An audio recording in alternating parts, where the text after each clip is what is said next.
Saudações tricolores, sejam todos muito bem-vindos e bem-vindas ao canal Fluminense Arretado. Esse é o Arretado News, trazendo notícias para vocês. Eu sou o Alisson e hoje vim trazer as informações do nosso querido Fluminense Futebol Clube. Pessoal, hoje nós vamos falar especificamente da possível escalação com um time misto para a partida da Portuguesa e vamos falar aí do famoso balanço financeiro do Fluminense.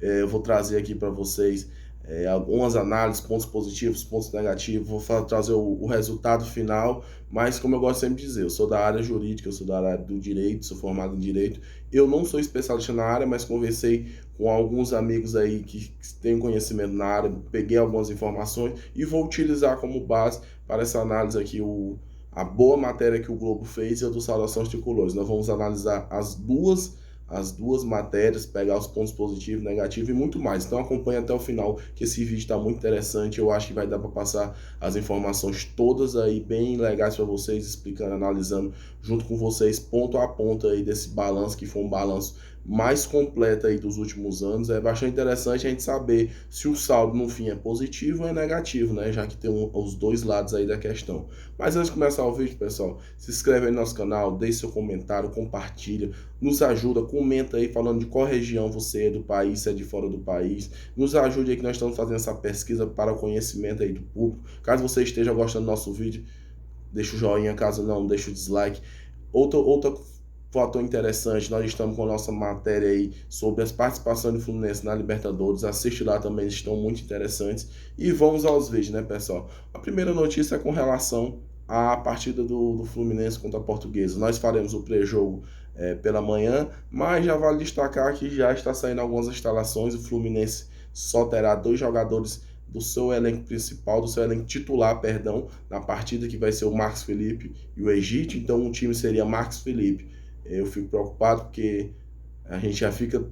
O Marcos Felipe é um goleiraço, mas a gente sabe que às vezes acontece não poder contar com o jogador, e caso a gente perca o Marcos Felipe, que Deus nos livre, perder numa lesão e tudo, a gente vai ter que ter um Muriel que vai estar totalmente sem ritmo aí. Então eu acho que era uma partida boa para descansar o Marcos Felipe, evitar ele de uma lesão e dar ritmo para o Muriel, né? Tem o Samuel Xavier, que é bom, tem que jogar, tem o Manuel, tem um Ferraz que me preocupa, porque o ataque da Portuguesa é um ataque bastante rápido. Eu já testaria David Braz, se está no banco é porque está à disposição.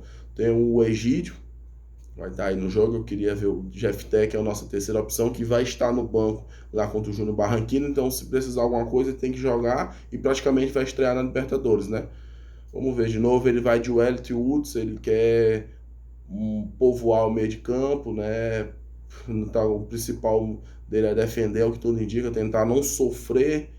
E porque o Fluminense, quando sofre gols ali no primeiro tempo, é alguns erros individuais. Então ele quer fechar o meio de campo e vai com Casares e Ganso. E a grande dúvida aí para o ataque é se é com dois centroavantes, é o Abel e o Bobadilha, ou o Gabriel e o Abel. Espero que ele coloque o Gabriel, já que ele está com Ganso e Casares. São dois jogadores que precisam ter alguém ali que fuja para eles dar o passe. Então, com dois centroavantes praticamente jogando de costa, fica mais complicado para estar buscando esse espaço, onde teriam que buscar os passos aí com os laterais. Vamos ver aí como o Roger decide para o jogo de amanhã. Vamos aguardar a relação, a escalação, para a gente estar passando as informações aí mais concretas para você.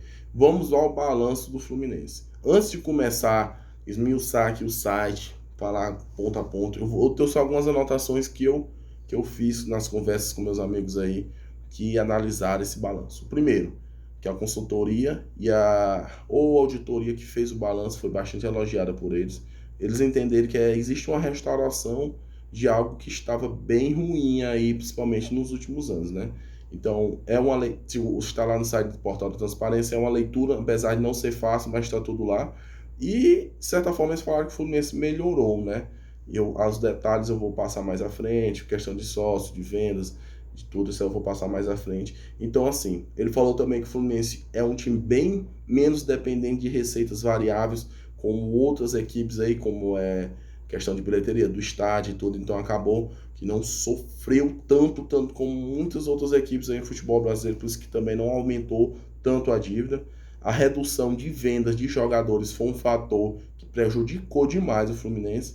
As dívidas operacionais aí são dívidas bem baixo, o que é tipo assim, Por exemplo, o que seria a dívida hoje do Fluminense deveria ser uma dívida de 250 milhões, né? Teoricamente, essa seria a dívida do Fluminense, que seria de uma empresa muito bem assim, com as contas em dias, né? Então, assim, a dívida de bancos também é uma dívida baixa, 45 milhões.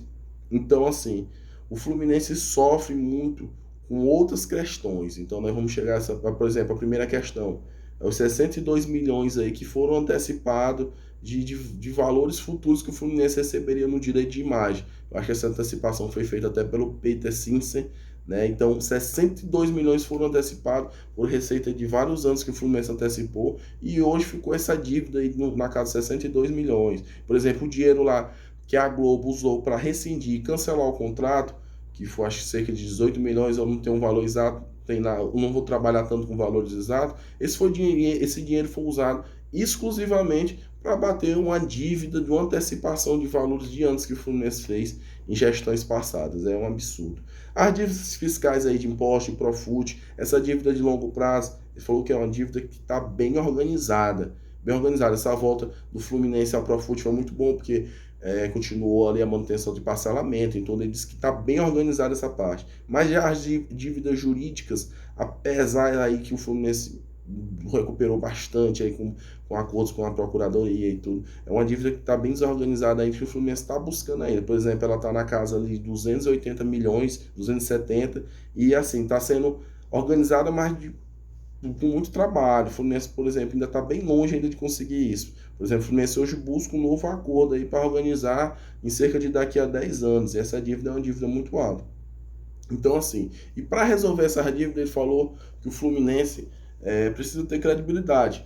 E, de certa forma, o Mário está conseguindo passar isso para o mercado de credibilidade. Por exemplo, ele está sempre dando informações, está sempre tentando pagar ali de pouco, mostrar que está querendo pagar e tudo. E isso dá credibilidade para quem tem um crédito, dá uma segurada, entendeu? E tudo. E outros resultados futebolísticos e esportivos que o Fluminense está tendo, mostra que está tendo evolução e também está ajudando, porque as pessoas, essa empresa aqui está melhorando e tudo. Então, esses são os primeiros pontos que eu quis falar. Agora nós vamos aqui ao site, né? Como vocês sabem, foi divulgado na última sexta. Pelo 5º ano seguido, o clube fechou a temporada com déficit no balanço e viu prejuízo aí, mas viu o prejuízo que era ali na casa de 9 milhões e 300 mil reais cair para 2 milhões e 922, uma redução ali de um ano para o outro de 69%. Vale destacar que, se comparado às equipes de 2019 com a 2020, a diferença é muito grande. Então o Fluminense conseguiu equilibrar bem essa questão, porque teve uma equipe de 2020 bem melhor, ainda conseguiu diminuir as dívidas, né? Então, assim, apesar desse ano é um ano totalmente atípico, questão do Covid, o passivo que envolvia a dívida total do Fluminense subiu, que era de 718 mil, subiu para 768 mil. Então, existem esses dois lados. Quem tá, a dívida do Fluminense subiu aqui na casa de 20, 30, 40, 50, 60, 50 milhões, e tem outros que estão, mas está muito bom, porque conseguiu reduzir comparado a outros anos. Então, nós vamos entender que essa análise passa bem no meio com relação a isso, né? Como eu já falei, o Fluminense não é um clube muito dependente de bilheteria, mas teve uma perca de bilheteria, né? A postergação do prêmio do Brasileiro 2021, que foi contabilizado já para 2021 também, reduziu e ajudou a reduzir aí 27% da receita que seria líquida das contas. Além disso, em dezembro, chegou a 2 anos e 4 meses sem um patrocinador master, né? Que tem que ser destacado também, um fator que ajudou a equilibrar as contas, como subiu o sócio-torcedor, que subiu quase 100%, subiu 97%, e mostra quanto é importante o sócio-torcedor, né? E da receita do sócio-torcedor é a redução de 44% dos gastos com jogos, que como você para colocar público no estádio, você tinha muito mais gastos aí, isso reduziu bastante. Com relação ao futebol, que é o carro-chefe aí do clube, a receita bruta foi de 182 milhões de reais, sendo apenas 50 milhões 330 com venda de jogadores, que foi uma redução de quase 50% com relação aos 105 milhões que foram do ano de 2019, e era o que praticamente estava previsto, ou seja, essa redução de 50 milhões, como o Fluminense planejou no ano passado para vender o Marcos Paulo, seria essa venda do Marcos Paulo e cobriria isso aí perfeitamente, né? Ajudaria até o Fluminense a fechar o ano, que foi o que aumentou no valor total da dívida, que foi esse valor, foi exatamente talvez essa queda aí na venda de jogadores aí. Vale também destacar que o Fluminense, com só 3 meses de futebol antes da pandemia, viu a bilheteria, como eu disse, cair de 16 milhões para 3,5, 205. Então, mas como eu disse, o Fluminense não é tão dependente como outras equipes dessa renda passiva aí. Então agora nós vamos aqui para o site Saudações Tricolores. Os primeiros pontos que nós vamos trabalhar são os pontos negativos, né?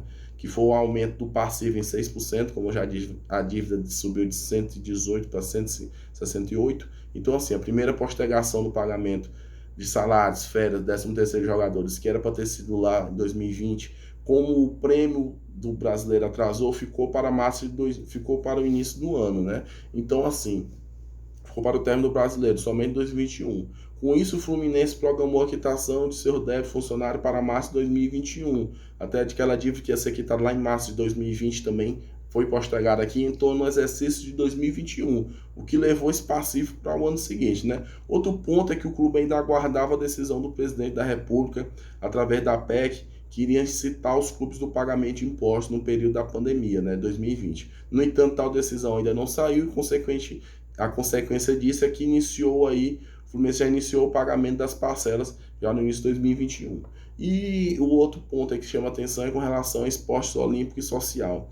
É o fantasma aí para grande parte da torcida tricolor, o eósio social, que apresenta um resultado, mais uma vez, como sempre, negativo, atribuído principalmente à pandemia. As siglas aí não conseguiram obter o resultado esperado, segundo elas, para o período. Se em 2019 o clube conseguiu que as receitas da despesa operacional chegassem próximo a zero, foram 15 milhões aí em receitas e 15 milhões 0,60 em despesa. O Fluminense conseguiu arrecadar 15 milhões 042 e 15 milhões 060. Ficou uma dívida aí de 18 mil reais, né? Não ficou uma dívida alta, um déficit de 18 mil reais apenas. Esse ano o resultado voltou a ser extremamente significante. A dívida ficou no valor de 14 milhões 480. É um valor absurdo que indo para futebol ajudaria demais, já que se a gente parar para pensar, um patrocinador master bom hoje para o Fluminense seria na casa de 10 milhões de reais. Você pega o que foi gasto aí com Olímpicos e Social, tem 14 milhões e 500 mil praticamente. Então, essa área social, o esporte olímpico vai ter que começar a se manter sozinho, vai ter que buscar alguma forma de se manter sozinho ou simplesmente não vai ter condição da sua manutenção, cara. Essa é uma coisa que vem chamando muita atenção aí nos últimos anos, mas eu não vou me aprofundar nisso não. Vamos voltar. As perdas de receita com o jogo também chamou bastante atenção, a falta de movimentação ali de escolinhas, perda de associado, inadimplente também são apontados bastante com os fatores de resultado negativo da sigla. Além disso, a falta de patrocinadores é a perca de alguns. Agora os pontos negativos, os pontos positivos, né? De se destacar que apesar da perca de parte de sócios torcedores, que o Flu chegou ali em alguns momentos a casa de 42 mil, foi registrado um aumento de quase 100%, 97% da receita. Além disso, o que corrobora com o resultado melhor é a redução de 44% daquilo que geralmente resultava ali em gasto de jogos, né? A parte administrativa e jurídica, eu já fiz até um vídeo disso, através de negociação de contrato, chega a redução ali expressiva para quase metade do custo. Outro ponto positivo foi o aumento de 140% na receita financeira, que é atribuída a dois fatores. O primeiro, a cotação da moeda estrangeira em alta, né, o dólar e o euro, que representa uma variação cambial extremamente favorável ao clube. E em segundo, mas não menos importante, a transação realizada com a Procuradoria-Geral da Fazenda, que gerou um ganho significativo através do perdão de parte dos juros e multas nos impostos incluídos no parcelamento no momento da realização do acordo. Fluminense, eu já até fiz um vídeo explicando melhor, o Fluminense recuperou mais de 45 milhões aí só com esse acordo, fazendo pagamentos e tudo. Na época o Mário chegou, pagou cerca de 33 milhões aí, com dinheiro que estavam presos aí, entendeu? Então eu fiz um vídeo explicando bem melhor isso aí, eu acho legal vocês assistirem também, porque uma parte está começando a se organizar, o jurídico está começando a se organizar, e eu acho que vai corrigir aquela grande dívida altíssima aí quando fizer o acordo. Eu acho que vai corrigir aí, deixar bem encaminhado para o Fluminense estar se livrando dessa dívida aí nos próximos 10 anos. E a redução das despesas financeiras registrou uma baixa de 48%, né? Número extremamente relevante às contas do clube, isso pelas condições aí do Fluminense. Em 2020, o Fluminense teve despesa menor com juros devido principalmente ao acordo com a Procuradoria feito em 2019, onde pagou cerca de 33 milhões de impostos, até falei sobre isso, e a consequência disso, além da redução expressiva do débito, do perdão da parte da dívida, foi uma queda sensível em operações financeiras. Com isso, o clube tem conseguido contrair novos empréstimos, juros mais baixos, para quitar antigos empréstimos contraídos anteriormente com juros exorbitantes, né? Trocando em miúdos, o clube hoje contrata empréstimos melhor condição e quita antigos, contratando com juros maiores, contratados com juros maiores, trocando uma dívida contraída em condições aí desfavoráveis por outras melhores condições e com menos juros. Então, assim, o Fluminense também, além do acordo de 2019 com a Procuradoria, fez um acordo de 2020. Então, qual o resultado de tudo isso? Apesar da pandemia e de todas as perdas importantes no decorrer do exercício, o Fluminense conseguiu uma redução importante no prejuízo em relação ao exercício anterior. O resultado melhorou em cerca de 70% de um período para outro. O déficit, que era 9,3 em 2020, passou a 2 milhões e 900 aí em 2021. Pessoal, essa é a análise. Como vocês disseram, são muitos pontos importantes, então tentei passar cada ponto aí detalhado para vocês. Se vocês tiverem gostado do vídeo, deixe seu joinha, deixe seu comentário, o que você acha aí, principalmente desse tema esportes olímpicos e social. Eu agradeço muito pela presença de todos. Saudações tricolores, é isso. Valeu, pessoal.